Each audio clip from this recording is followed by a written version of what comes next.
Not many civilizations are as mysterious as ancient Egypt, a powerful empire that lasted over 3,000 years. It gave us pyramids that still stand and myths that still inspire. It's one of the most explored places on Earth, yet somehow we still find exciting stuff. In Abydos, archaeologists just uncovered a 3,600-year-old royal tomb. It's huge! It has golden hieroglyphs of deities covering the entrance, but the pharaoh's name? It's not there. It's missing. Who was this ruler, and what new chapter could this open in Egypt's story? If there's one place in Egypt where the line between life and demise feels thinner, it's Abydos. To the ancient Egyptians, this was sacred ground.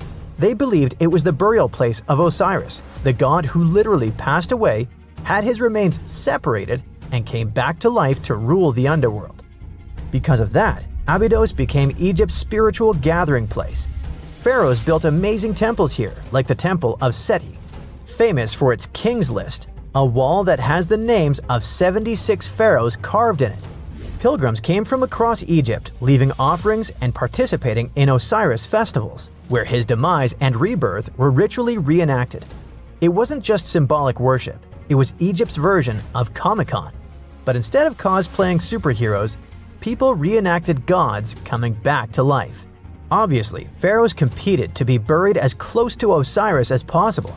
Abydos became part cemetery, part holy city, part afterlife insurance policy. Fast forward thousands of years, and we still uncover remarkable stuff around Abydos. That's the case with the recently discovered tomb. In early 2025, a joint team of researchers from the US and Egypt decided to dig beneath a rocky rise ominously called Anubis Mountain. You remember Anubis, the jackal-headed deity who guarded cemeteries. The uncovered royal burial was hidden 23 feet below the surface.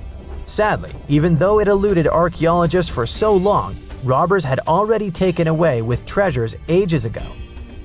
They could definitely tell this was a tomb of someone super important. Similar to how you can walk around a mansion with no furniture but still deduce that someone rich must have lived there. The chamber had mud brick vaults rising over 16 feet. That's taller than a female giraffe standing upright. For something built 36 centuries ago, it still felt enormous.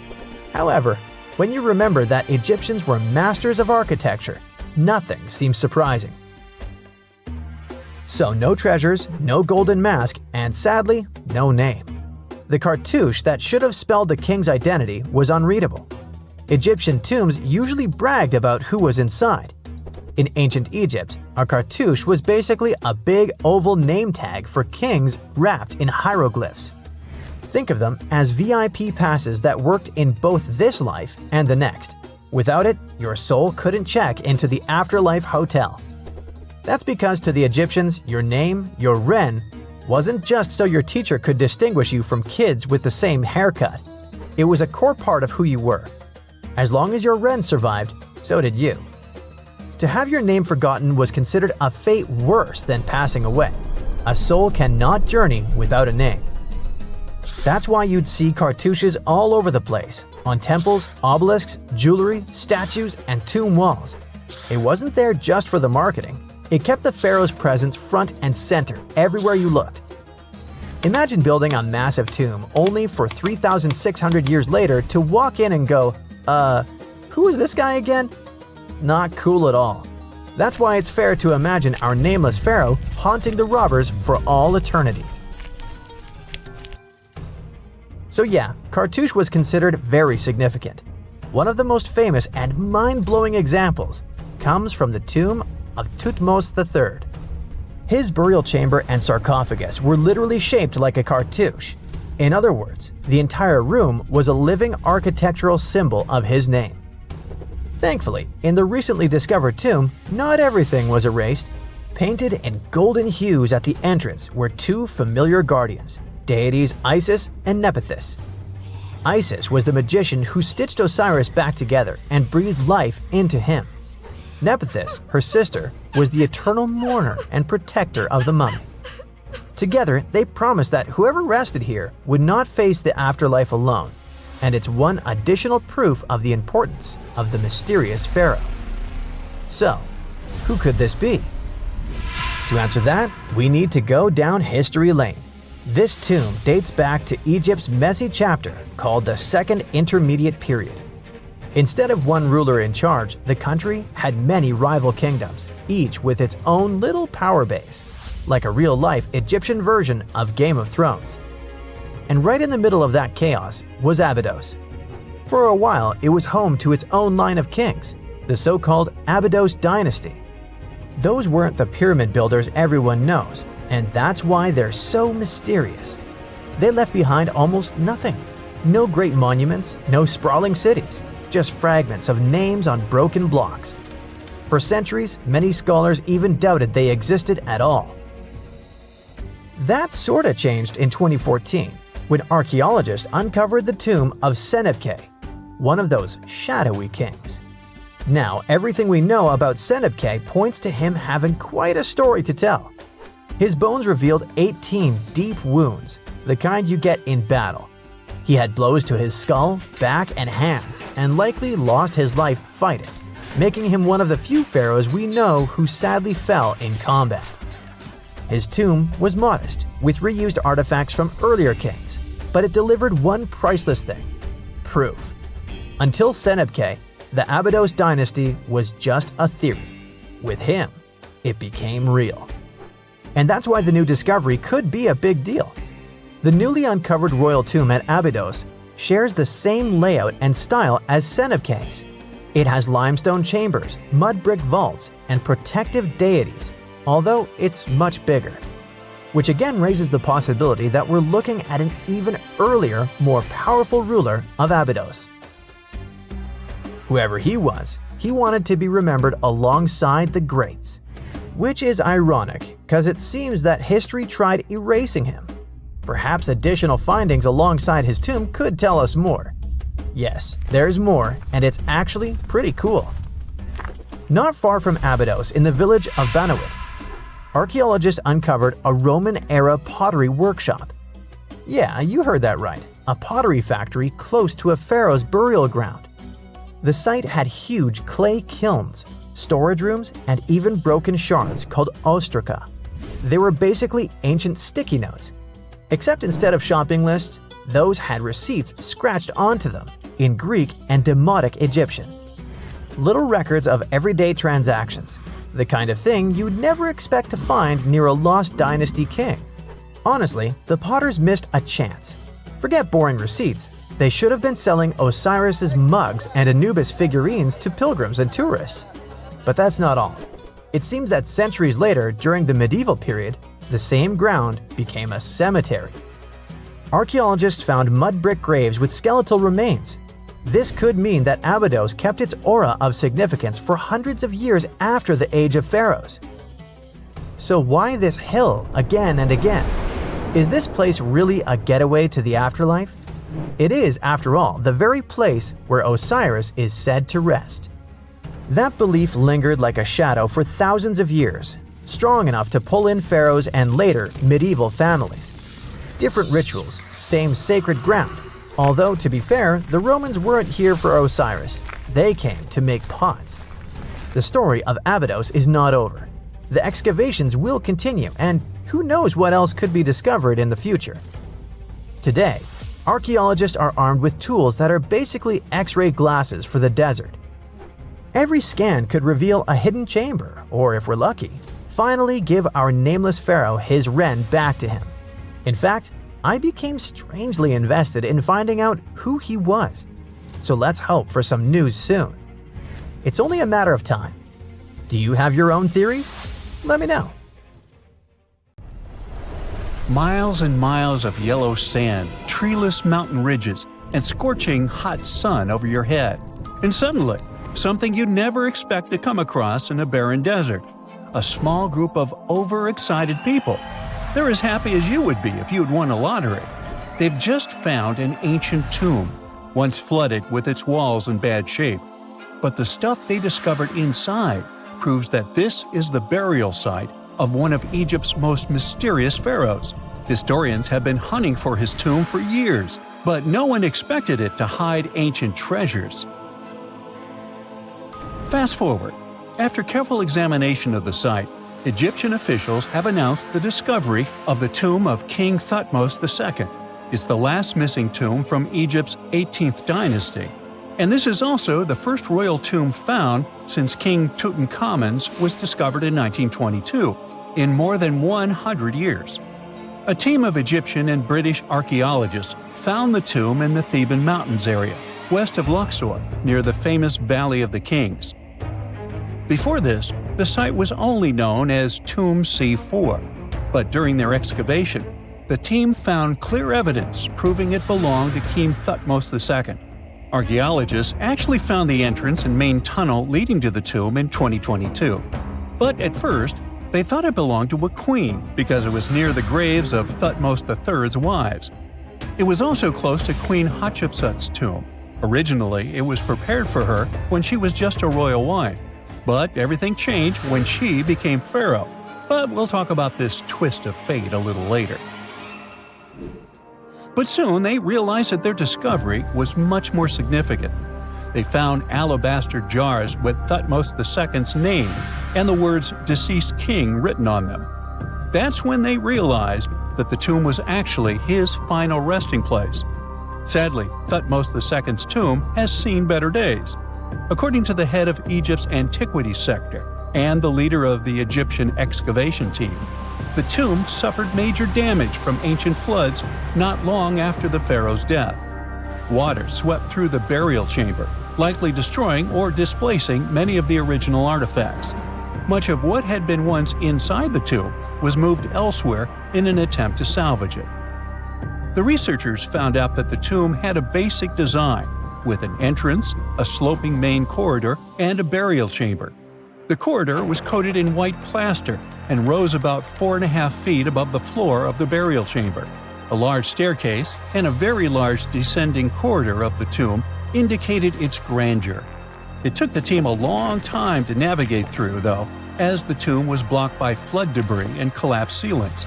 Only after crawling through a 32-foot passageway with a small 16-inch gap at the top, the worst nightmare for those of us with claustrophobia, were they able to reach the burial chamber. There, they were in for another surprise. They cleared the debris, expecting to find the crushed remains of a burial beneath. But the tomb turned out to be completely empty, and it was not due to robbery. It had been deliberately emptied. The researchers soon realized that the tomb had been flooded since it had been built underneath a waterfall. It happened just a few years after the king's burial, so the contents of the tomb were moved to another location. That's why there was a second corridor in the tomb.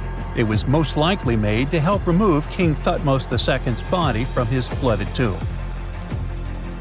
Despite the damage, the excavation team made some really exciting discoveries. They found traces of mortar decorated with blue inscriptions, yellow stars, and fragments from the Book of Amduat, one of the most significant funerary texts in ancient Egypt. The book was meant to guide the deceased through the underworld, ensuring a safe journey to the afterlife. Now, how about we sneak a peek at ancient Egypt's 18th dynasty? It was all about conquering lands, expanding the empire, and building jaw-dropping monuments. Some of the biggest names from that era, Thutmose I and Thutmose III, both legendary warrior kings who left their mark in history. Thutmose I was a fierce fighter who led major military campaigns, pushing Egypt's border further south than ever before, all the way to the fourth cataract of the Nile. His victories gave Egypt access to new trade routes, stronger political ties, and more wealth. His conquests were so significant that they were recorded in the tombs of his top officials. Thutmose III, sometimes called Thutmose the Great, took things even further. He was not only an incredible military strategist, but also the commander of Pharaoh Hatshepsut's armies before becoming king himself. He led between 17 and 20 military campaigns, winning every single one and expanding Egypt's empire to its peak. He even created the world's first navy. Thutmose III is often remembered as Egypt's greatest warrior pharaoh. And sandwiched between these two powerhouses was Thutmose II, a pharaoh who doesn't get nearly as much attention. Hey, the middle child, right? His reign lasted only about 5 years before he passed away at around age 30 in 1479 BCE. He is kind of a mystery. No one really knows what he accomplished. For the longest time, even the location of his burial site was totally unknown. His body was actually found in the 19th century.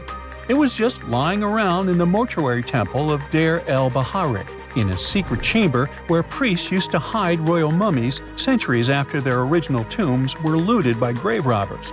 In other words, Thutmose II's body must have been moved from his original resting place at some point in history to protect it.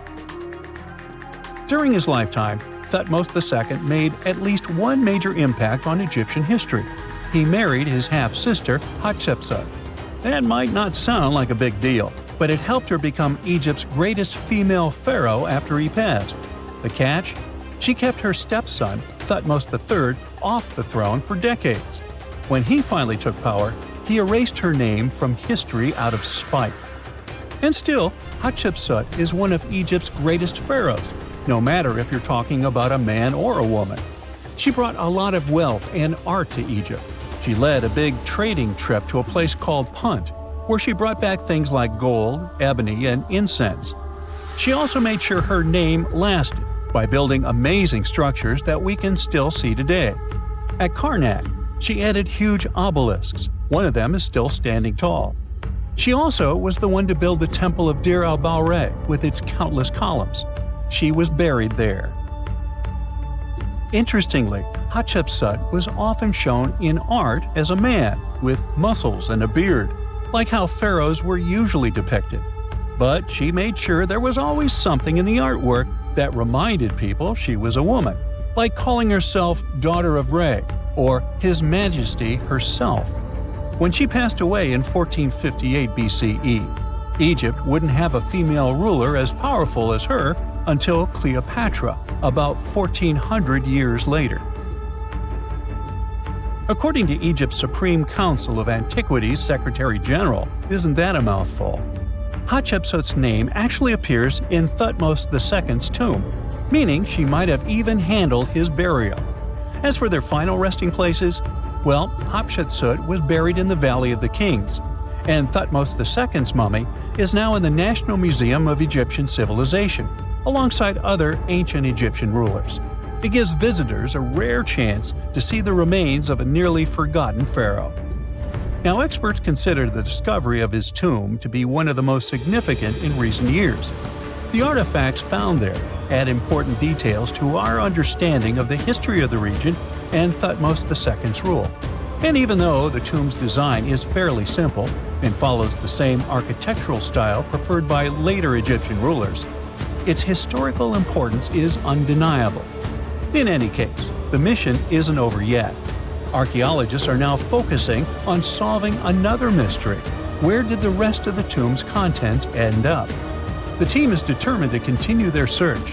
Who knows what other secrets they will uncover that have remained hidden beneath the sands for thousands of years. You're digging in Egypt's famous Saqqara necropolis, also known as the ultimate VIP graveyard for pharaohs, when suddenly you find a giant pink door hiding something no one knew existed. Behind this giant stone door, one that wasn't supposed to open, by the way, you find a lost tomb of Egyptian royalty. Alright, history lovers, it's time to buckle up because archaeologists just pulled off something straight out of an Indiana Jones movie. Let's travel all the way to Saqqara, one of Egypt's most mysterious and treasure-packed ancient sites. The star of the show? The prince you've probably never heard of, Prince Userefre, son of King Userkaf. No one important, just, the founder of Egypt's 5th dynasty. No big deal. But the way his tomb was discovered… It all started with a massive door, made of pink granite, no less. But this isn't just a regular stone slab. This thing is about 14 to 15 feet tall and 4 feet wide. A giraffe could easily walk through it. This door is also definitely heavier than your neighbor's SUV. But here's the twist. It wasn't a real door. It was a false door, a symbolic gateway meant to allow the spirit of the deceased to pass between the world of the living and the afterlife. Normally, that's where the story ends. After all, false doors are common in tombs. But this one was extra special.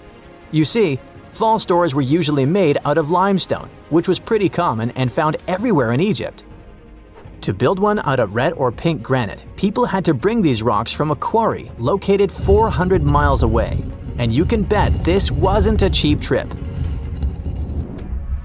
According to Egyptologists, this is the first time a false door of this size and material has ever been found in Egypt, making it a totally unique piece of architecture. Aside from being super expensive, this one had a surprise behind it too. When the team of researchers investigated further, they realized that this false door actually hid a real entrance. And what did it lead to? A hidden tomb, packed with statues, relics, and secrets from over 4,000 years ago. The tomb belonged to Prince Userefre, but you can call him Wasar-Efra, or Wasar-Efra too. Despite being totally erased from history, this fella was no minor noble. The hieroglyphs on the pink granite door listed him as the hereditary prince, governor of Buto and Nekeb, royal scribe, minister, judge, and priest of chance. Phew! He was like the ancient Egyptian version of Daenerys Targaryen. These inscriptions not only identify his political and religious roles, but also suggest he held significant power in Lower and Upper Egypt, bridging both regions through his titles. One title in particular, the Priest of Seker, links him to the deity of the necropolis, the one with the falcon head. This god was the patron of the living and god of the dead at the same time. So I guess the Forgotten Prince was sort of a big deal, considering that his tomb was placed in such a prestigious location within Saqqara. What's even more mysterious is that Prince Userefre doesn't appear in official king lists or royal family trees, which makes us wonder if he passed away before he could rule, or if his legacy was deliberately erased in one of ancient Egypt's classic political dramas. Some scholars now believe his erasure might be connected with shifting religious or political power struggles during the early 5th dynasty, especially as his father Usarkaf was reshaping Egypt's religious order. And speaking of his father, King Usarkaf was a total game changer. He wasn't just the founder of the 5th dynasty, he also kicked off a religious revolution by promoting the sun god Ra over older deities. That's right, Usarkaf built the very first sun temple at Abu Sir, setting off a dynasty-wide obsession with solar worship. After Usarkaf wrapped up his short but revolutionary reign, a whole lineup of pharaohs took the stage. Sahure, Neferirkare, Nusere-Ini, basically the boy band of the 5th dynasty. And these guys were all about two things: building pyramids and making money. They weren't just stacking stones, they were expanding Egypt's influence, opening up trade routes to far-off lands, and blinging out their temples like it was nobody's business. Back in the tomb, things got even cooler. There was a beautiful red granite offering table covered with inscriptions detailing ritual foods, like an eternal menu for the afterlife, because they believed the deceased could magically eat this food. Fun fact, it was the funerary priests and their families that actually ate the food. There were also pottery shards, amulets, and painted walls, but the real showstoppers were the statues. And this is exactly where things get weird, in a good way.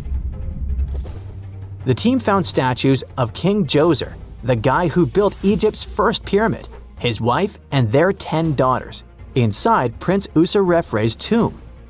Hold up, Djoser lived a few centuries before Usarkaf, so what were his statues doing there? Turns out, scientists don't really know. These statues were built during the reign of King Djoser himself and probably belonged to that first ever built pyramid. Experts believe these statues were probably relocated during the 26th dynasty, thousands of years after Djoser, maybe to protect them from destruction, or maybe because they were still venerated. Basically, ancient Egyptians were hoarders, but classy ones. Scientists also know for a fact that some engravings and statues found there were made way later, which means that this tomb probably turned into a deposit for fancy stuff. Or maybe this was just really ancient interior decorating. Anyway, that wasn't all. There was another pink granite entrance on the eastern side of the tomb, with inscriptions linking back to King Nefertiti, another 5th dynasty pharaoh who also tried to build his own pyramid but failed. And near this second entrance, archaeologists found something never seen before in Saqqara: a set of 13 pink granite statues, all sitting in a row on a high-backed bench like they were waiting at the DMV of the afterlife. Some had elevated heads, probably representing the prince's wives, while others were missing their heads entirely. One black granite statue was found upside down. Maybe it had taken a tumble sometime during the tomb's long, quiet centuries underground. According to archaeologists, the positioning and head shapes suggest that these statues followed a strict social hierarchy, with the central figures likely representing higher status individuals, while the headless ones might indicate unfinished work or later vandalism. And speaking of black granite statues, another one was found standing proudly inside the tomb. Based on its design and inscriptions, it looks like it was placed there during the 26th dynasty, the same time those Djoser statues were probably moved in. This suggests the tomb didn't just sit abandoned, it was reused, adapted, and maybe even honored by later generations. And by the way, black granite was associated with Osiris, the god of the underworld, during the late period, which means that this statue's presence is a clue that the tomb was a ritual space long after the prince's death. All of this, giant granite doors, surprise statues, reused tombs, adds up to a truly thrilling find. Prince Userefre may not be a household name yet, but his tomb is now one of the most fascinating ever found in Saqqara. It tells a story not just of the Old Kingdom, but of how ancient Egyptians kept connecting to their past, even thousands of years later. So, what does it all mean? Why hide a tomb behind a fake door? Why pack it with statues from different eras? And who exactly was Prince Userefre? These are the kinds of mysteries that keep archaeologists digging and keep the rest of us fascinated. In the end, this discovery isn't just about one tomb, it's about how much is still waiting beneath the sands of Egypt. As more gets uncovered, we're reminded again and again that ancient history isn't gone. It's just sleeping behind massive pink granite doors.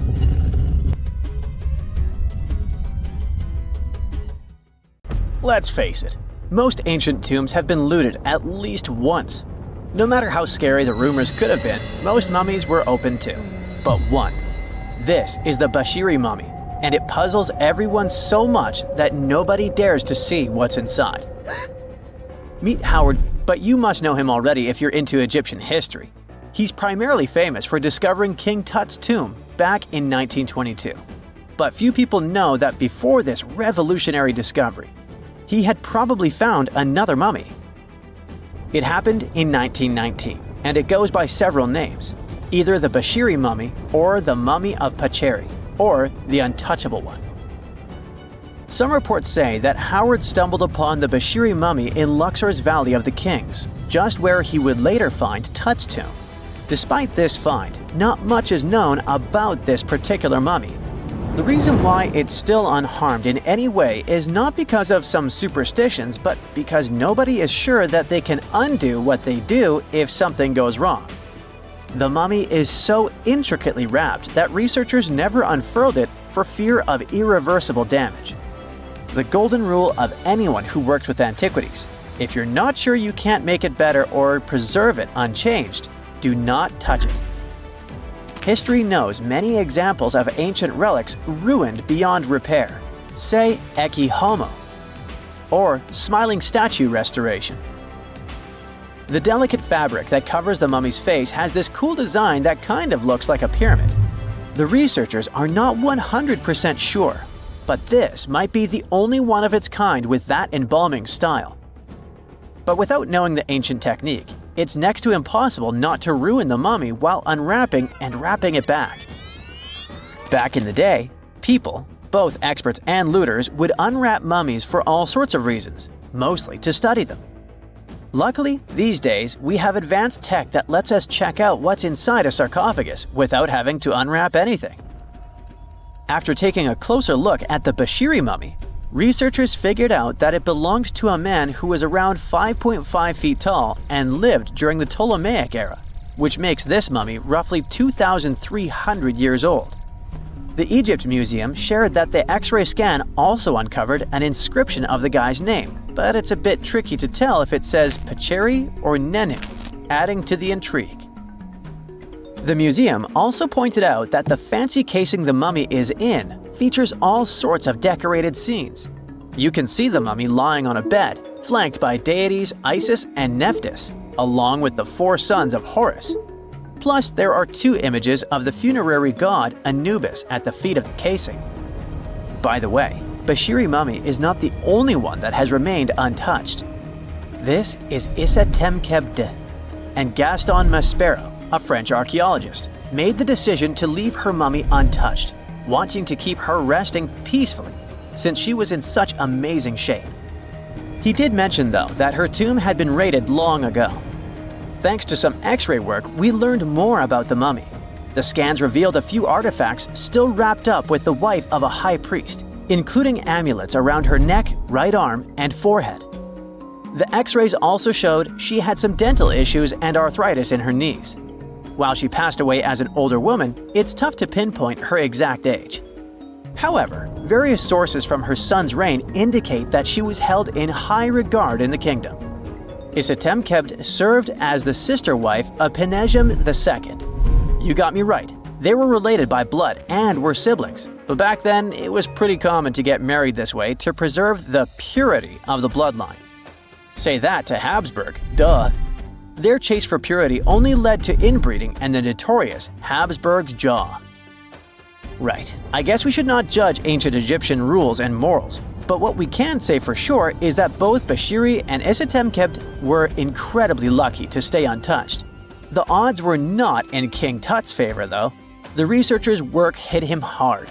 The tomb itself was discovered in 1922, but it wasn't until 1925 that the nested coffins were opened during an excavation. The outer coffin, held together with silver pins, opened up to show another coffin shaped like a mummy, decorated with colorful glass and flower garlands. There were worries about the king's mummy because it had been exposed to moisture. The middle coffin was pretty heavy and didn't have any handles, so they had to be super careful taking it out. Inside the innermost coffin, which was solid gold and wrapped in a red cloth, they found the royal mummy, and this all went down on October 28, 1925.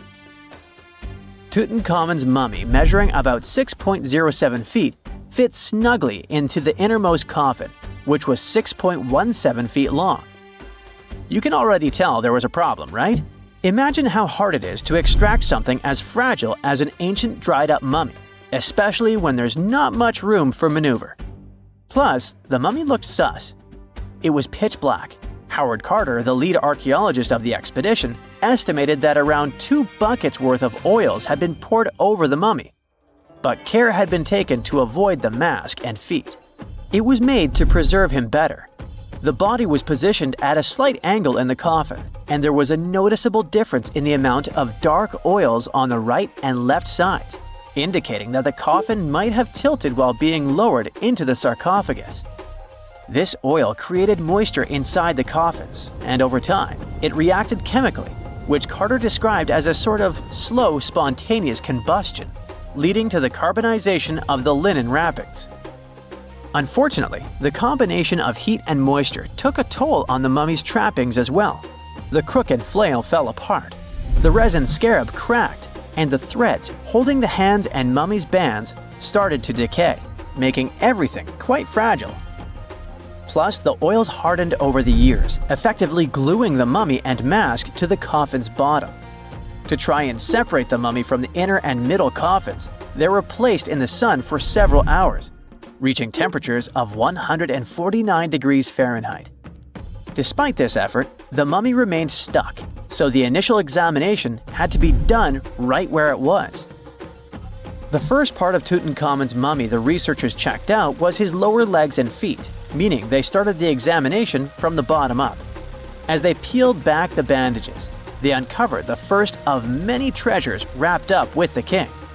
They took their time to carefully document and photograph everything they found. The inner layers of bandages were in pretty bad shape, mostly turning to dust, making it tough to figure out how everything was originally wrapped. Still, the overall methods matched what was seen in other nobles' mummies from that time.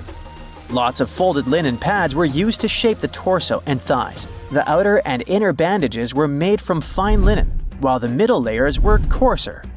They had some intricate bandaging around the shoulders and chest with a similar style around the groin.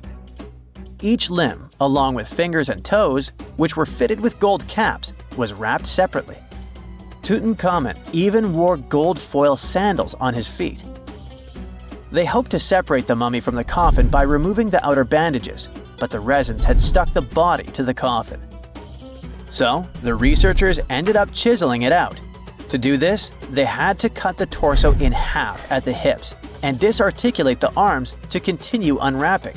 Each part was treated with hot paraffin wax for stability, and later the hands and feet were reattached with resin. Finally, they used hot knives to detach the head from the mask.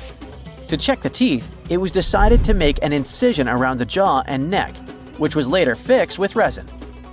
So technically, the scientists did all they could to preserve the mummy, but still, in a way, it ended up being damaged beyond repair. What do you think? Should they have left it in the coffin? Or did they do the right thing? Let us know in the comments. Egyptian archaeologists made an extraordinary discovery near Cairo just recently. Drumroll, please. The most ancient and most complete mummy yet discovered in the country. Yes, they were keeping it under wraps. The 4,300-year-old mummy was found in a group of tombs close to the step pyramid of Djoser, dating back to the Egyptian Old Kingdom. It was covered in layers of gold.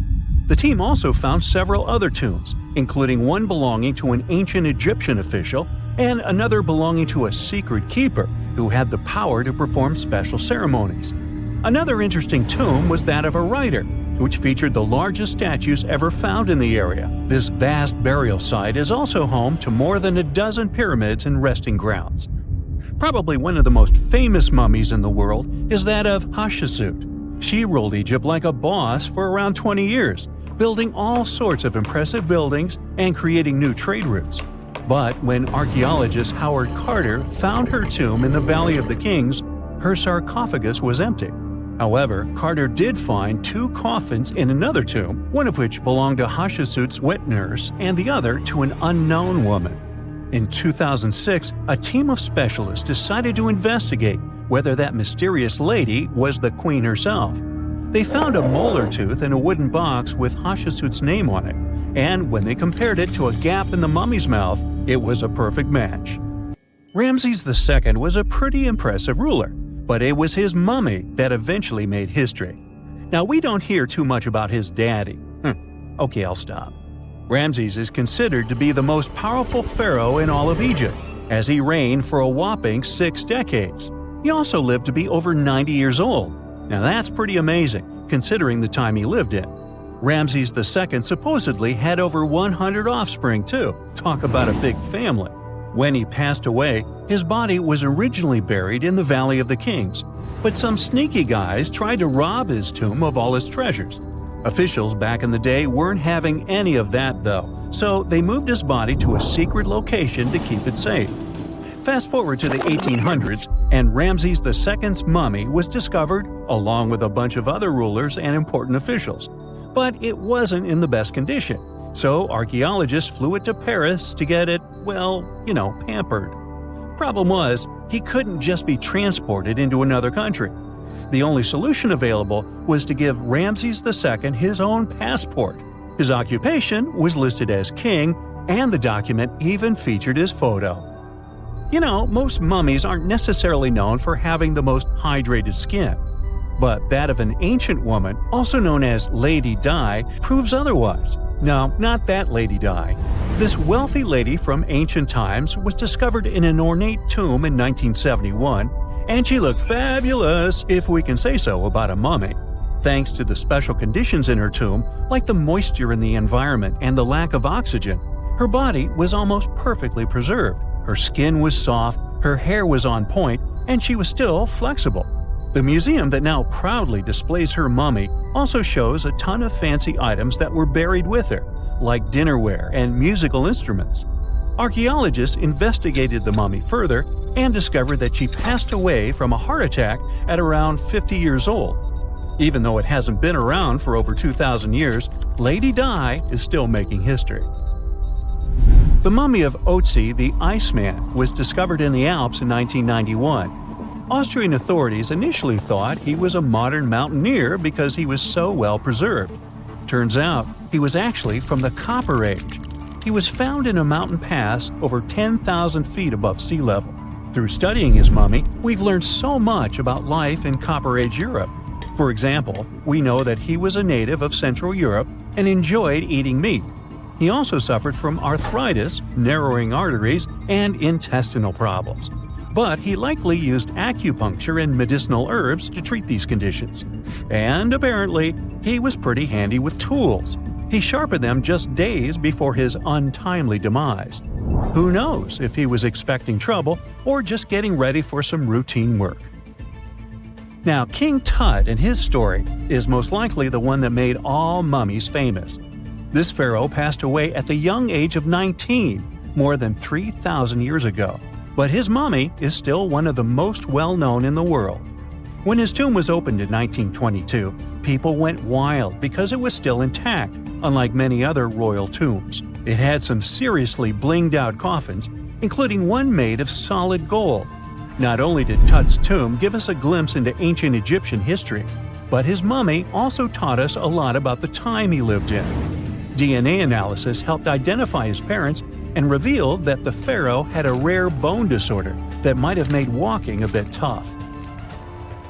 Now, Ginger is most likely one of the coolest mummies you'll ever hear about.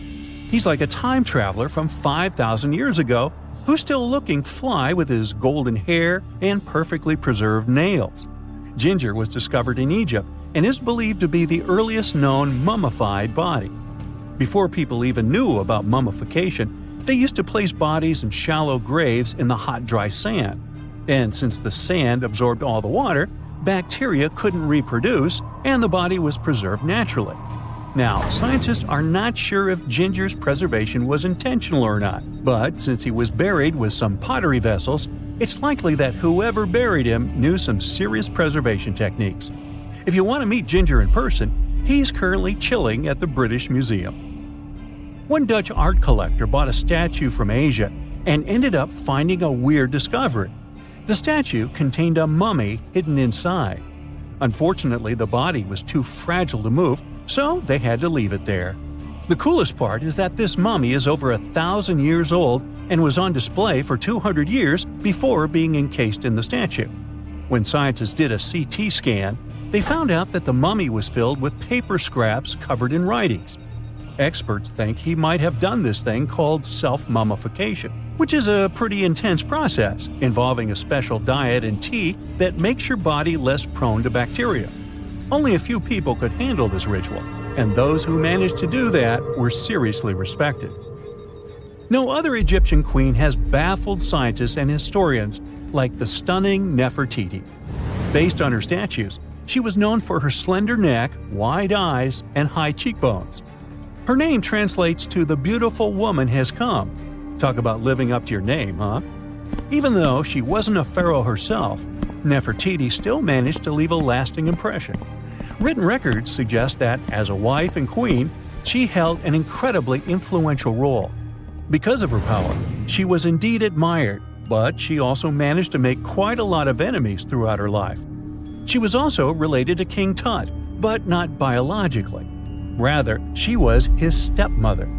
So far, locals have yet to identify her mummy, but that may soon change. A local Egyptologist who has been busy excavating tombs in the Valley of the Kings has found two mummies that he believes could be Nefertiti and her daughter. According to specialists, we may soon finally get a definitive answer about the identity of these two mummies. And if one of them does turn out to be Nefertiti, we could be in for a real treat. DNA analysis and CT scans of the mummy could give us the most complete and accurate image of the queen that we've ever seen. It's crazy to think that we've only scratched the surface of what lies beneath modern-day Egypt. Nefertiti ruled during a time of great power and prosperity in Egypt, but unfortunately passed away in a period of social turmoil. leading to her gravesite being lost. Now, where's my mummy? They found the tomb of a royal doctor who lived over 4,000 years ago, a man who held pharaohs' lives in his hands. This man knew secrets that only deities and kings were allowed to hear. And yet, when they opened his tomb in 2024, there was no body, just vivid paintings untouched by time and cryptic symbols carved into stone. Who was he, and why was he buried with spells linked to a scorpion deity? The tomb was buried deep beneath the sands of Saqqara. The doctor's name was Tete Nebefu. He lived around 4,100 years ago, during one of Egypt's most mysterious turning points, right at the edge of glory and collapse. These were the final days of Egypt's Old Kingdom. The sun still glinted off freshly built pyramids, but the shadows were already creeping in. The pharaoh, Pepi II, had ruled longer than anyone before him, 90 years. But by the end of his reign, the country was cracking. The power was slipping, the regional leaders were rising, and the Nile floods grew unpredictable. In this shaky period, the mysterious doctor thrived. His tomb was discovered by a Swiss-French archaeological team in the shadows of old pyramids. The weirdest part was that when they uncovered his burial chamber, they found no body, no golden treasures either. Unfortunately, the tomb had been robbed long ago. But what remained was something even more fascinating: the words and images left on the walls. The paintings are still vibrant, bright colors that somehow survived all those years underground. The walls show jars, containers, strange abstract patterns, and geometric shapes. And then there are hieroglyphs, lines and lines of sacred script carved with precision, like someone had poured their soul into every curve. These inscriptions revealed who Tete Nebefu truly was. Turns out, he wasn't just any doctor. He was the conjurer of Serket. Now, Serket was the female deity of scorpions, sacred and terrifying. Egyptians believed she could stop venom, heal bites, and protect the living from toxic elements. The title, Conjurer of Serket, meant Tete Nebefu was a specialist in treating dangerous stings and bites.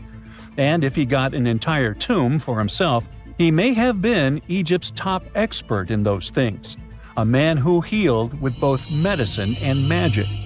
But that wasn't all. He also held the title Director of Medicinal Plants, a title seen only once before in all of ancient Egypt. That means he knew the healing power of herbs, roots, and oils like no one else. Now, you might wonder, what plants in a huge land of sand?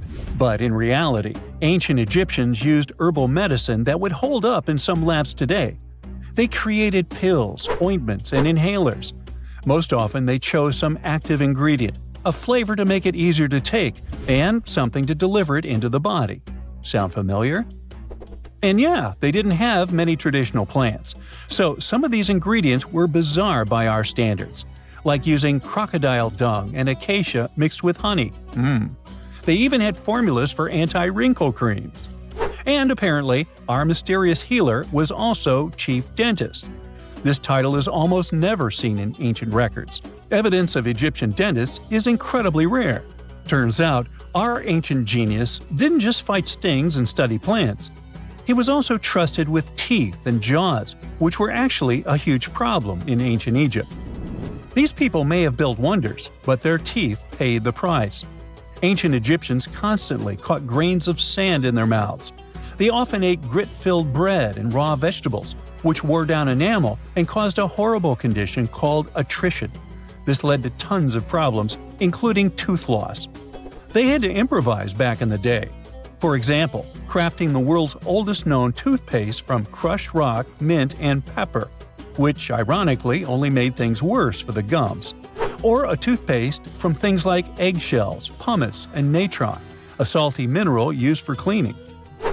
They were also inventing mouthwashes from celery, bran, and herbs to ease the problem. Some mummies were even found with crude metal braces and gold wires attaching missing teeth. Though we're not sure if these were for the living, or was it just a nice little addition added as an afterlife gift. So, Teti-Nebi-Fu specialized in all these fields. 3 rare titles for one man. Now, back in the day, he must have been admired as incredibly knowledgeable. In a world without modern science, he would have been like a sorcerer who knows how some leaf or bark could save a life. That's why archaeologists believe Teti-Nebi-Fu wasn't just any doctor. He was, most likely, the royal physician, the one who treated the pharaoh himself. We don't know for sure which king he served. Maybe it was Pepi II, and who knows, maybe that's why the guy lived so long. But if that was the case, Teti-Nebi-Fu may have lived through the final moments of the Old Kingdom, watching the Golden Age crumble from inside the palace walls. And then he was buried, the body was looted, or perhaps just lost to time. But the team says they're still studying the tomb, still uncovering the traces of this incredible man. Overall, ancient Egyptians were practicing medicine on a crazy advanced level. Some practices feel familiar even today. They had hospitals, specialists, surgeries, and many more things, even medical schools. Both men and women were allowed to be doctors. They healed with various methods and practiced surgery with actual tools, scalpels, forceps, even sutures. Some doctors treated only the eyes, others the teeth, the stomach, or even what they called the hidden diseases. They knew how to clean and dress wounds, could set broken bones using splints made of wood or reeds wrapped in linen, and even prevented infections. There were even proctologists. They also built the first prosthetics, like a wooden toe with leather straps that help people walk normally again. The oldest known prosthetic is 3,000 years old. Now, the most shocking part is how they actually even tried to remove tumors. A recent study looked at a 4,000 years old skull. It belonged to a man in his 30s. There were signs of past tumors, and around 3 of them, there were marks, surgical cuts made with a metal tool. That suggests someone attempted to remove or study them, maybe treatment, maybe an autopsy. There was another skull of a woman over 50 years old. It also showed similar signs, but with healed fractures from an earlier injury, which is amazing because her treatment might have actually been successful. Being a healer in this society meant something powerful. It meant being a priest, a scientist, and a magician all at once. To ancient Egyptians, medicine was a necessary art, and they treated it with as much reverence as they did their deities. That's because they believed that sickness could be both physical and spiritual. So a doctor could recite a spell while applying a salve, and a lot of their treatments worked. The reputation of doctors in ancient Egypt was so strong that leaders from other parts of the ancient world, like Persia, actually sought them out. Even Homer, the Greek poet, once said the Egyptians were the most skilled healers of all. Of course, their understanding of the human body wasn't perfect. For example, they thought the heart controlled thought and emotion. They also didn't know what the brain really did.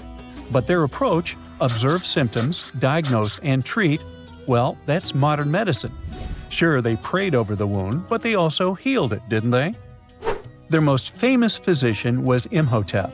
That guy was a true polymath, an architect, priest, and a healer who became so revered he was later worshipped as a deity of medicine. Yep, a human who was so cool they turned him into a deity. He lived 2,000 years before Hippocrates, the so-called father of medicine. And yet, some people joke we should drop the Hippocratic Oath altogether and swear an Imhotepic oath instead. These people weren't just laying the foundations of pyramids, they were laying the foundations of healthcare. Hey, I bet you didn't know that trees used to grow in the middle of Egypt's barren, sun-roasted Sinai desert. It's true. If you can't picture it, I don't blame you. But archaeologists have recently stumbled upon a tree-lined boulevard. Yep, an actual green avenue leading to a massive ancient fortress. No, this isn't some mirage or an overactive imagination, although I do have one. But it's turning our ideas of ancient Egyptian desert life upside down. Let's rewind a bit. The site in question is called Tel Abu Saifi, located in the northern part of the Sinai Peninsula. For a long time, it was known as a dusty archaeological footnote, the home of ruins from the Ptolemaic and Roman periods. You know, the era after Alexander the Great swaggered through Egypt and the Roman Empire called dibs. But recently, Egypt's Ministry of Tourism and Antiquities decided to give it a fresh dig. And what they found out turned to be more than just a forgotten outpost. We're talking about a full-on military fortress with defensive trenches, paved roads, lime kilns, barracks for soldiers, and even room for their families. A whole bunch of living quarters right in the middle of a desert doesn't feel very homey until you remember our star, the unexpected Green Avenue. This road was over 300 feet long and 36 feet wide, as long as an American football field, paved with limestone slabs and lined with more than 500 clay planting pits. These weren't for show. They held actual trees, creating a shaded tree-line entrance straight to the fortress. Imagine walking through that, the sun blazing overhead, and suddenly, blessed shade. Ooh. Now, that's not just a grand entrance. That's an ancient red carpet, or maybe a green one. But this wasn't about curb appeal. The existence of hundreds of trees in a desert landscape over 2,000 years ago tells us something big. You see, the Ptolemaic Egyptians weren't simply good at building monuments. They were also masters of water management. In a place where rainfall is rarer than a selfie with a pharaoh, they somehow found a way to grow rows of trees. Now, let that sink in. To irrigate that many trees in a desert, they must have had a sophisticated irrigation or water transport system, something capable of moving and distributing water efficiently in this harsh climate. Maybe they channeled groundwater, or maybe they captured seasonal rain, or maybe ancient sprinkler systems. Okay, maybe not that fancy. But still, it's clear they were ahead of their time. Here's the thing, we already know the Egyptians mastered water control. They harnessed the Nile with ditches and canals to feed distant fields. So irrigation wasn't exactly a mystery to them. They had the skills and the knowledge. And sure, scientists still debate what the Sinai climate was like 2,000 years ago. But many believe it may have once been greener. After all, take one look at those dramatic mountains and rocky landscapes, shaped and sculpted as if by brute force of ancient rivers. And it's hard not to think that water once played a bigger role out there. Plus, archaeologists have found tons of evidence showing that Ptolemaic Egyptians cultivated fruits, vines, and trees on a large scale. In other words, growing a forest in a desert might feel wild to us, but to them, it was just another Tuesday. And now, this Green Avenue is making archaeologists wonder, what if similar irrigation systems were used elsewhere, say for transporting the enormous stones used to build the pyramids? There's already a theory that ancient rivers or human-made canals helped move those stones. And the Tel Abu Saifi discovery? Well, it might just be the missing puzzle piece. This isn't just a dream. Back then, rivers were like highways, power grids, and cargo trains of the ancient world, all rolled into one. Egyptians used them for everything – irrigating crops, trading goods, powering industry, and even mobilizing for war. If you were doing something important, odds are it involved a river. But wait, it gets even better. Excavations revealed deep defensive trenches, like ancient moats, dug more than 6 feet deep around the fortress. Those weren't just muddy ditches. They were part of an elaborate defense system designed to be filled or bridged to control access. Think of it as ancient Egypt's version of a retractable security gate, minus the hydraulics. And while the trenches were keeping intruders out, life inside the fortress was bustling. Remember how we said archaeologists had found military housing units? It turns out soldiers might have lived there with their families. So this wasn't just a barracks, it was a thriving community, with meals, routines, kids playing, and probably a whole lot of ancient gossip flying around the dinner table. In addition to all the military stuff, researchers found 4 massive lime kilns used to produce quicklime, an essential ingredient for making construction mortar. These kilns are a big deal because they suggest that during the later Roman period, Tel Abu Saifi turned into an industrial hub. It was like the Home Depot of ancient Egypt, churning out materials to build and repair buildings. But here's where the plot thickens. Underneath all of this, beneath the roads, the trenches, the kilns, archaeologists found the corners of an even older structure, a mystery building. Could it be the remains of a third, much older fortress? or an ancient cemetery or lost city? Nobody knows yet, but one thing's clear: this story isn't over. Honestly, this might be the coolest archaeological cliffhanger of the decade. So, what does this all mean? Well, for starters, it challenges everything we assumed about desert life in ancient Egypt. For the longest time, deserts were thought of as natural barriers, dry, deadly, and empty. But this find suggests that the desert might have once been green and full of life, not because the climate was dramatically different, but because the Egyptians were incredibly good at bending the environment to their will. They didn't just survive in the desert, they transformed it. It also adds fuel to the fire in the age-old debate about ancient Egyptian tech. If they could build a fortress with tree-lined roads, moats, irrigation, and industry in the middle of the Sinai, is it really such a stretch to imagine they could engineer water channels to move pyramid stones? Forget the Ancient Aliens TV show. Sure, it's entertaining, I'll give you that, but it makes us forget something crucial. Those people were brilliant. A lot of what we call modern technology is recycled ancient ingenuity. And who knows how much knowledge we've lost over time. Meanwhile, the dig continues. Scientists are now mapping the entire Tel Abu Saifi site, trying to piece together how all the structures connect. Some want to analyze soil samples to find traces of old tree roots and maybe even figure out what kinds of trees once grew there. Imagine if they were date palms. We might be looking at the world's oldest snack lane. You already know that the implications of the discoveries don't stop with history books, right? This kind of discovery has modern relevance too. Our world is going through a lot of change, with crazy weather and huge heat waves. So maybe we should be asking, what can we learn from ancient civilizations that once made the desert bloom? If nothing else, Tel Abu Saifi reminds us that the ancient Egyptians were more than just pharaohs, pyramids, and mummies. They were visionary planners, eco-architects, and straight-up problem solvers. They didn't wait for nature to hand them what they needed. They engineered it. And thanks to discoveries like this, we're getting a clearer picture of just how advanced and, frankly, how cool ancient Egyptian civilization really was. So next time someone tells you deserts are just empty wastelands, you can hit them with this fun fact. Over 2,000 years ago, in the heart of the Sinai Desert, there was a fortress with a tree-lined avenue, moats, military housing, an industrial center, and even a secret underground structure. Take that, sand dunes! Who knows what else is still buried out there, waiting to rewrite history? This coffin seems to defy logic. No visible openings, no way in or out. And yet, inside lies Lady Shanet Ah, a mysterious woman from ancient Egypt, perfectly preserved even after 3,000 years. How did she get there? It was the third intermediate period in Egypt, a time between great dynasties. Pharaohs wore the blue crowns. Priests in Thebes were almost as powerful as kings. Markets were filled with the cries of merchants selling dates, papyrus, and precious perfumes.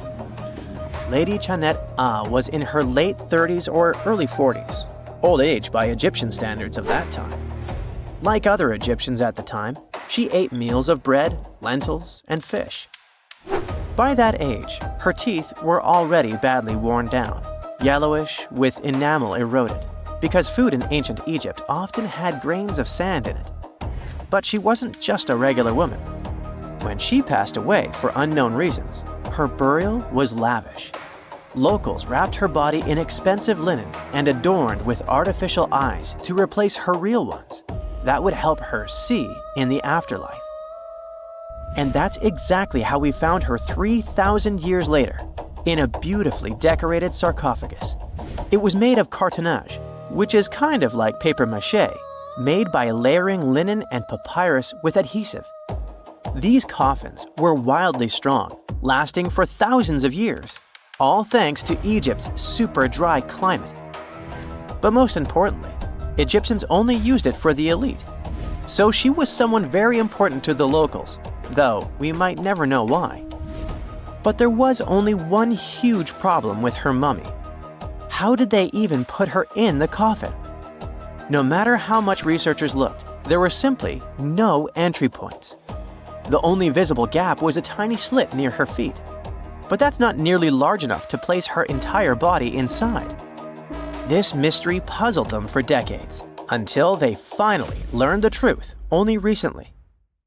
They study those mummies at the Field Museum in Chicago using new technology, CT scans. It's basically like taking thousands of X-rays and piecing them together to create detailed 3D images. That's how we can learn more about the bodies without disturbing them.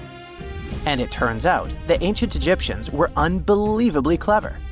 They didn't construct the cartonnage around Shenat-Ah's body, which would be a common and easy thing to do. Instead, embalmers created the coffin first. Then, they softened this coffin with moisture to make it flexible. After that, they carefully molded it around her wrapped body. They did cut a slit along the back of the coffin to do that, but then they laced it up like a corset, so it seemed like there were no openings. Finally, they secured a wooden panel at her feet to keep everything in place. That's where the tiny slit came from. Usually, the insides were removed and put in jars, symbolically guarded by the 4 sons of Horus. Egyptians believed that the deceased would need all that stuff once they got into the afterlife. They also thought it would help preserve the body for ages, which, as we can see, worked amazingly well. Thanks to their beliefs, we now have mummies as time capsules. Each son of Horus was supposed to protect each of the specific body parts. The human-headed Imseti for the liver, the baboon-headed Hapi for the lungs, the jackal-headed Dalmutef for the stomach, and the falcon-headed Kebis Senuv for the intestines. It's crazy how much effort the embalmers put into their job, especially in Lady Shenat-Ah. They wanted to make sure her body remains untouched and the sarcophagus would be perfect for her. You can't help but wonder, who was she if she mattered so much? The ancient Egyptians literally viewed the afterlife as modern retirement planning. You're not just passing away, you gotta prepare yourself for it. Prepare the body, eyes to see, and so on. And the richer or more important you were, the better your afterlife would be. But Shenat-Ah wasn't the only fascinating mummy they studied. They also decided to scan Harwa, an Egyptian man who lived around the same time. Judging by the mummy, he also had a high social status. His mummy revealed no signs of hard labor and his teeth were well kept, which means he enjoyed some high-quality food without tons of sand in it. Some fellas got lucky both in life and after it. But there were many mysterious mummies throughout history. One of them is Chin Tzu, also known as Lady Di. The story of her began in 1968. Some workers near Changsha, China were digging an air raid shelter for a hospital. But suddenly, they accidentally uncovered an ancient burial site. They came down there and stumbled upon something incredible. 3 tombs belonging to a noblewoman, her husband, and a young man believed to be their son. She was a noblewoman from ancient China, and she had a fascinating backstory. She lived over 2,000 years ago during the Western Han Dynasty. She was married to Li Kang, a guy who served as chancellor to the Changsha Kingdom, a high-ranking official. At first, it looks like Lady Di lived a life of luxury and privilege. She had private musicians to play at her parties, and for her personal enjoyment. She probably played the guqin, an instrument that back in the day people associated with intellect and elegance. And she certainly ate like an empress. Fine meats, delicacies, and all things like that. Even her wardrobe was full of some exquisite silk, not even mentioning the tons of cosmetics. But all this wealth came at a cost. The more she aged, the worse her health became. She got a full pack: a heart condition, diabetes, high pressure, and liver issues. It also looks like her back was driving her crazy, probably making it hard for her to even move. Finally, as a cherry on top, she developed gallstones. All this packed together eventually led to a heart attack that took her life around the age of 50. There was one haunting detail. Scientists found over 130 melon seeds in her stomach and intestines. Most likely, she ate watermelon just hours before she passed away, which means it was probably during summer when the fruit was ripe. She enjoyed a sweet, simple treat before her life was cut short. The excavation began in 1972, and this wasn't easy at all. Over 1,500 local students had to help. And Lady Di was the most mysterious one. She was buried in 4 rectangular pine boxes, one inside the other like a Matryoshka doll, all wrapped in 20 layers of silk, and all that sealed with lots of charcoal and white clay. The coffins were painted beautifully as well, adorned with protective deities, mythical animals, and clouds which symbolized the heavens. There were drawings of divine creatures and Mount Kunlun. The myth said that on this mountain, people reach eternal happiness. All this told us a lot about the Han Dynasty, their beliefs about afterlife, art, daily lives, and their remarkable craftsmanship. And then researchers finally got to the body. It was astonishing. Soft skin, joints that could still bend, and in general, she was almost intact. She even kept her hair, eyelashes, fingerprints, and even traces of blood. It's like she literally passed away only a few weeks ago. Ancient people used a very clever technique to preserve her. It looks like embalmers put her into some weird, mysterious acidic liquid. This liquid prevented bacteria from growing. Unfortunately, it also gave rashes to all the scientists that touched Lady Di. And this rash lasted for 3 months. And you know what they buried together with her? Over 1,400 artifacts, mostly personal stuff like silk clothes, cosmetics, and musical instruments. Even food, grains, meats, wine, and pastries. There were also 162 carved wooden figurines of various servants and musicians. It's possible that they were either just there to service her even in the afterlife, or maybe based on her actual servants. A gruesome discovery took place in Egypt some years ago. You want to hear about it? 16 human hands, carefully buried in 4 eerie pits. They didn't look too much like human hands at first, since they were abnormally large, but they were. Weirdly, there were only right hands. No left hands were in sight. It turned out that it points to the practice of an ancient dark ritual. Old Egyptian art and tales talked of a ceremony where warriors would present the right hand of their adversaries as proof of victory and ask for gold in return. Egyptians believed in the afterlife, so cutting off someone's hand meant you cut off their power eternally. Guaranteeing this type of defeat was interesting to the winning party. Here, the fight was between Egyptians versus Hyksos, who lived in what was once known as Canaan. Egypt has always been the center of some history-changing findings, and some time ago, this papyrus was found. If we stretched it open, it would be just a tad bigger than the height of a skyscraper. The world's tiniest skyscraper, which is located in Wichita Falls, Texas. When humans didn't write on their notes app, they wrote on this thing, made from the medulla of a papyrus plant. Around 2,000 years ago, ancient Egyptians wrote something reminiscent of a book where they describe most of their funerary traditions and their visions of the afterlife. It's considered one of the most important texts from ancient Egypt and is still sold in bookstores to this day. This ancient manuscript was unearthed from a chamber located just south of the Pyramid of Djoser, located in Saqqara. Oh yes, Djoser is the oldest pyramid in Egypt and not the Giza pyramids like most people think. So recently, the site of Saqqara buzzed with excited archaeologists who probably found one of Egypt's oldest complete mummies.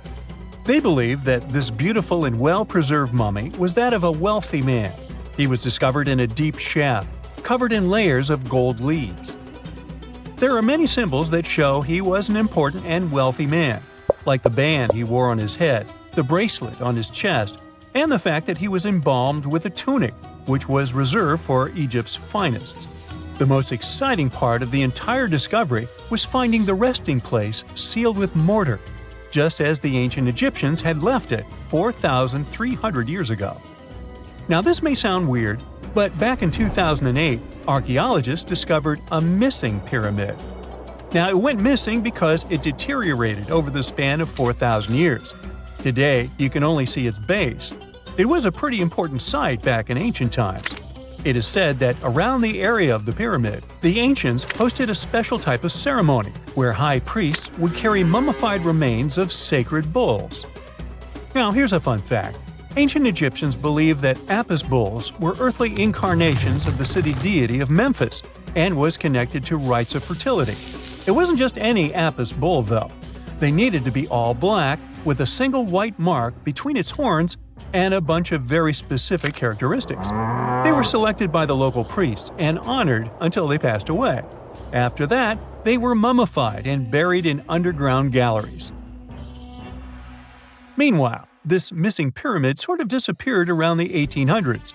It was a German archaeologist who first found it in the village of Saqqara. He called it the Headless Pyramid when he first found it. But then, years after the official discovery, the desert sand came along and covered the whole thing. There were some excavations between the 19th and 20th centuries, but they weren't too systematic. That's why scientists were so thrilled when they dug an entire pyramid's base after removing the 25-foot mound of sand that was covering it.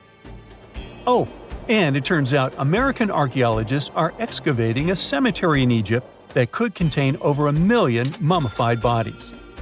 So far, archaeologists have dug around 1,700 mummies. One of the main differences from other classic Egyptian mummies is that these people weren't kings and pharaohs. They were commoners that most likely lived about 1,500 years ago, when Egypt was controlled by the Roman and Byzantine empires.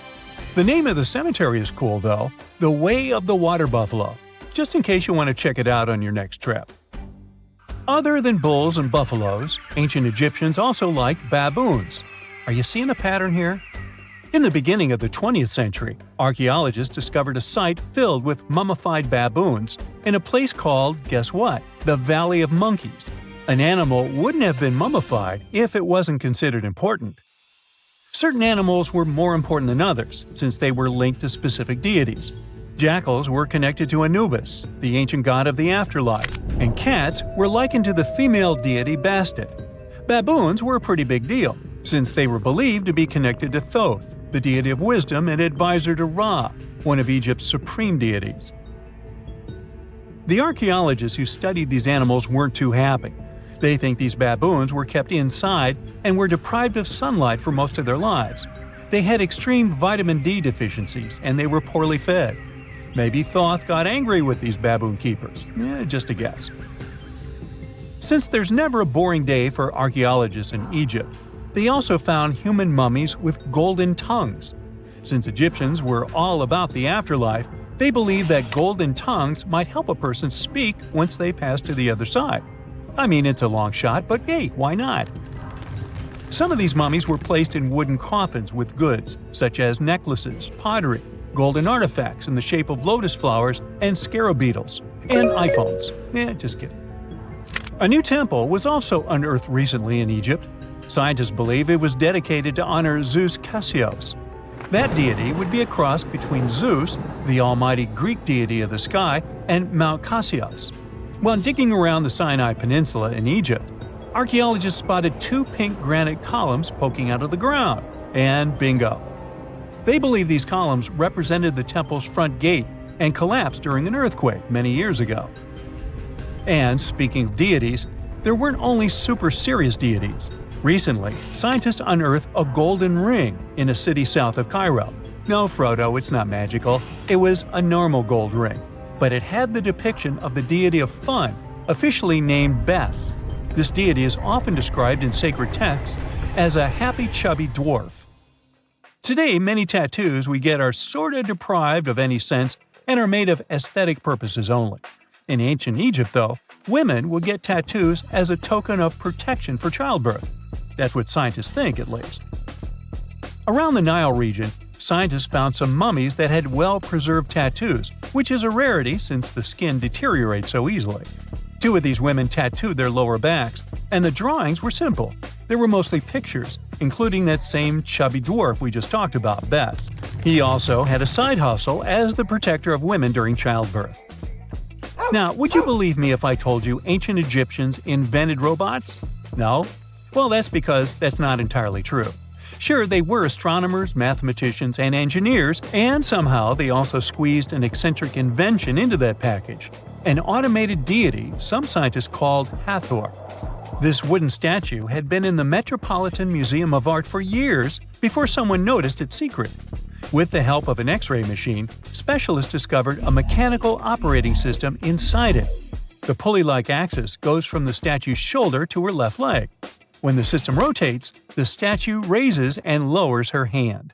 Hey, pick me! Pick me! I got my hand up here.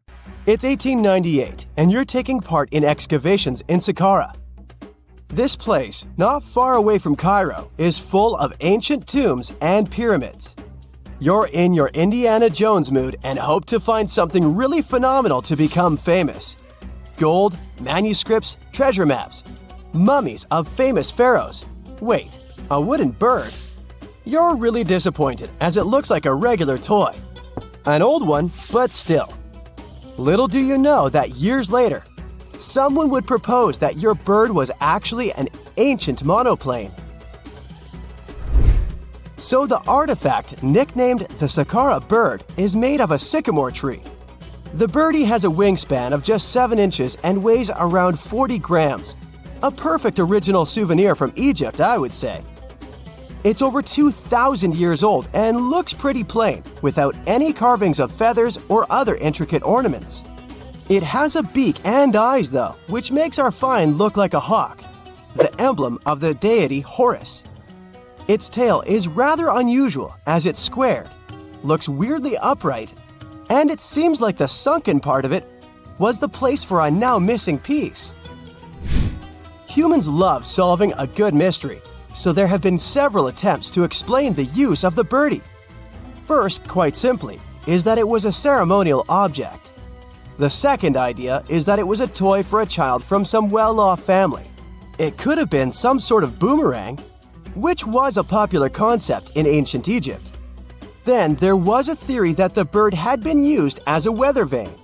But this one has been debunked as the figure doesn't have any holes or markings, except for the one made at the museum in Cairo to fix the exhibit on a stick. So there was no way to hang it in the past. Almost a century after the bird was found, Egyptologist Dr. Khalil Masiha proposed a new theory that it could have been a model of a monoplane. He believed the bird was missing a horizontal tailplane. Otherwise, it had its wings set at a right angle, similar to that of modern planes. It could have worked to generate the aerodynamic lift necessary for flights. Dr. Masiha also claimed that it was common at that time to place miniature models of technological inventions in tombs. So, did the ancient Egyptians really invent the plane in 200 BCE? That would make the Wright brothers, who are considered the inventors of aviation, really upset. They made one of their first flights only in 1903. There's just one way to know for sure, and that is to test the model. But you know, the ancient museum in Cairo would unlikely let one of their cherished exhibits fly around like a toy. That's why glider designer Martin Gregory built a similar model, this time of balsa wood, and concluded that even with the missing tailplane, the plane wasn't much of a flyer. Case solved? Not really. This didn't sound convincing enough to the History Channel, so they invited an aerodynamics expert to build another replica of the bird. He tested it in weather conditions similar to those in Egypt and was impressed with the little plane's abilities. So, if they did invent the prototype of a plane back in the times of pharaohs, it would be a good example of an oupart. That's an out-of-place artifact, an object that's way ahead of its time in terms of technology or history. And the Saqqara bird isn't the only example of such a revolutionary concept. In 1901, a group of divers retrieved the Antikythera mechanism from an underwater shipwreck near the Greek island of Antikythera. It's been dubbed the world's first analog computer, and it's currently dated around 100 BCE. The bronze mechanism could tell the position of the sun, moon, planets, and stars, as well as the lunar phase, the dates of upcoming solar eclipses, and even the speed at which the moon moves through the sky. No one's sure who used it and how or where it was made. But it's obvious that it's extremely precise and way too advanced for its time. The first flushing toilets in the world were invented in the middle of the 20th century. Just kidding. The ancient Minoans on the Mediterranean island of Crete and the Indus Valley civilization both came up with this brilliant invention at the same time, around 4,000 years ago. The plumbing and sanitation were so well done that no one managed to design anything better until 2,000 years later. One ancient Minoan lavatory was discovered at the Palace of Knossos.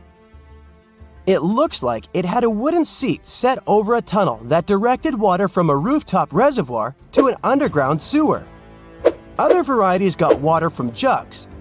Only the super rich people could afford all this glory. So if you wanted to shop for real estate back then, the flushing toilet would be a telltale sign you were in the rich neighborhood. Automated doors became a cool, seemingly new invention back in 1931. But the technology behind them is actually much older. Think the 1st century CE old. Mathematician and engineer Heron of Alexandria came up with a hydraulic system to open and close temple doors. To bring it into action, you need to light a fire to produce heat. There was a brass pot under the fire, half filled with water. The inventor connected the brass pot to containers that acted as weights. When the fire was burning, the water moved into the containers. They went down and pulled the ropes. It was nothing like a supermarket door that opens in front of you before you even have time to think. Heron's door took hours to open, and there was no way to stop the process. That's why they only opened the doors once a day before people entered the temple, to add some mysticism at the temple during ceremonies. Spooky. Looks like the first ever battery was invented in Baghdad around 2,000 years ago. A German archaeologist found this oval-shaped clay jar in 1938. Scientists are still not sure what purpose it served and who exactly invented it. There is a theory that it was used for electroplating objects with precious metals. When they filled it with a weak acid like vinegar, the battery produced around 1 volt of electricity. Another theory says it was a vessel for sacred scrolls. Would you like to buy contact lenses designed by Leonardo da Vinci himself? In 1508, he invented a glass lens with a funnel on one side. You were supposed to wear it with water inside to improve your vision. Sounds a bit uncomfortable, doesn't it? So, around a century later, French scientist René Descartes decided to improve the idea and make the cornea contact the future lenses. Contacts because they contact your eyes, get it? The glass tube with liquid did help improve vision, but blinking was sadly impossible. 2.5 centuries later, new technologies in the glass industry let scientists design contacts that would fit in the eye and even let the wearer blink. Thanks, guys! Still, those lenses were made of heavy blown glass and didn't let the eye breathe. About 50 years later, contacts became plastic, lightweight, unbreakable, and scratch-resistant, but still covering the entire eye. And then, in 1948, an English optical technician accidentally sanded down a plastic lens and figured out they'd still be in place even if they covered only the cornea. Imagine you're living in 19th century London and need to send a message to New York. It would have taken about 10 days to get there by ship. So when delivery time went from days to hours in 1858, it was a true sensation. The first message was sent by Queen Victoria herself. It was all made possible thanks to the transatlantic telegraph cable, running under the ocean. Sadly, the new cool invention only lasted a few weeks. It took years to bring it back to life.